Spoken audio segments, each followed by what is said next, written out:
10 milyong piso ang patong sa ulo ng negosyanteng si Atong Ang. Number 1 most wanted sa buong bansa. Well mga kaibigan, umabot na sa 10 milyon ang nakapatong sa pangalan ni Atong Ang. Isang kilalang personalidad na ngayon ay itinuturing na number 1 most wanted person sa buong bansa.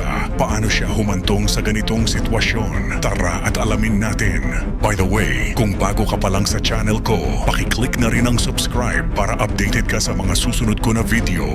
Ang pangalan niya, Atong Ang, isang lalaking biglang napunta sa gitna ng isa sa pinakamabibigat na kasong gumimbal sa bansa, ang pagkawala ng mga sabungero. Mula sa pagiging isang kilalang figure, unti-unti siyang naging sentro ng isang malalim, komplikado at sensitibong investigasyon. At dito nagsimula ang lahat. Ayon sa Department of the Interior and Local Government o DILG, naglatag ang pamahalaan ng 10 million reward. Layunin nito, pabilisin ang operasyon para mahuli si Atong Ang na itinuturing ng mga autoridad bilang pinaka-pinaghahanap na suspect kaugnay umano sa kaso ng missing sabongeros. Sa puntong ito, malinaw ang mensahe ng gobyerno. Ang kaso ay hindi na simpleng investigasyon. Isa na itong full-scale manhunt. Hindi lang dito sa Pilipinas umiikot ang operasyon. Humiling na rin ang PNP-CIDG sa Interpol para sa paglalabas ng tinatawag na Red Notice. Kapag may Interpol Red Notice, ibig sabihin nito ay isang global alert. Hinihiling sa law enforcement ng iba't ibang bansa na hanapin at pansamantalang arestuhin ng isang individual habang hinihintay ang legal na proseso.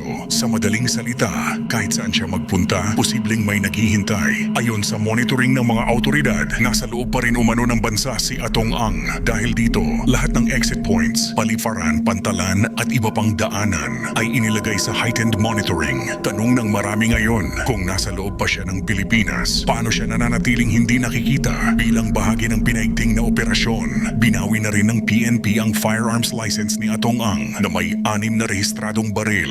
Ayon sa ilang ulat, mayroon umano siyang mahigit 20 armadong bodyguards, kaya't itinuturing na high risk ang anumang operasyon laban sa kanya. Binanggit din ng mga autoridad na ang yaman at resources niya ay maaaring magamit upang magtago, posibleng sa mga liblib na lugar na mahirap abutin. Sa ngayon, si Atong Ang na lamang ang nag-iisang akusado na hindi pa nahuhuli. Naaresto na ang 17 niyang co-accused, kabilang ang mga pulis at sibilyan. Dahil dito, idinaklara na siya bilang most wanted person sa Pilipinas base sa bigat ng mga kasong kinakaharap niya. Sa panig naman ng Department of Justice, idinideklara na rin si Atong Ang bilang fugitive from justice matapos mabigong sumuko kahit may arrest warrant na. Pinapayuhan siya ng DOJ na humarap sa korte upang magamit ang lahat ng legal remedies at patunayan ang kanyang pahayag na siya ay inosente. Samantala, magpapatuloy ang kaso laban sa kanyang mga co-accused dahil may karapatan ang mga ito sa speedy trial.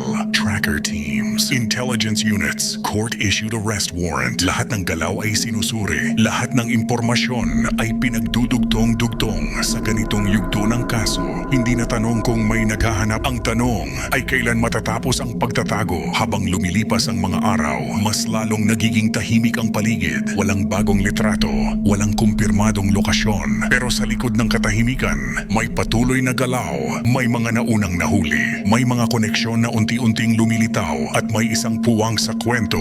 Isang taong wala pa rin sa kustodiya sa ganitong mga kaso. Hindi palaging ingay ang senyales ng pagtatapos. Minsan, ang katahimikan ang pinaka nakakatakot na bahagi. Ngayon, ang tanong, nagtatago ba ang isang tao o may mas malalim pang dahilan kung bakit hanggang ngayon hindi pa rin siya nakikita? At kapag lumabas na ang buong katotohanan, handa ba ang publiko sa mga detalye na posibleng sumunod? Kung gusto mo ng ganitong klaseng content, malalim, mabigat at pinag-iisipan, mag-subscribe ka sa channel na to. Dito, sinusundan natin ang mga kwento hanggang dulo.